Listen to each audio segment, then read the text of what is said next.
પોલીસે આવીને જીમ આવે એમ તોડી નાખ્યું, ઘર ઉગાડીને જીમ આવા પાટું મારવા માંડ્યા, ગાળ્યું એટલી બોલતા.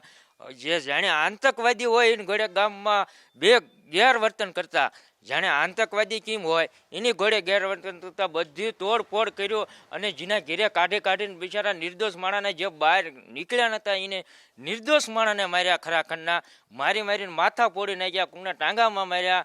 હાવ લેવા દેવા વગરના કામેથી જે બહારથી મજૂરીએ વાળી હતી થાકીને આવ્યા હતા વહેલા 5 વાગ્યાથી, અને તોય ખરાખંડના માર્યા. અને મામલો તો એમે ગામમાં જે આપણે કપાના કડદા થતા ને એના રાજુ કરપડાની એને મહાપંચાયત રાખી હતી અને ના મિટિંગ હતી. અને પોલીસ આવ્યા ઉપરથી કોઈએ ગમે એને પથ્થર માર્યો અને એનો મામલો ઉશ્કારવાનો. પોલીસવાળા હંદાઈને લાઠીચાર્જ કરવા માંડ્યા, કોઈના માથા ફોડી નાખ્યા અને તમામને મારીને તોડી નાખ્યા, એટલા માર્યા. અને નિર્દોષ માણસ તો ઝાઝા આમાં ઉપાડી લીધા છે જેલ.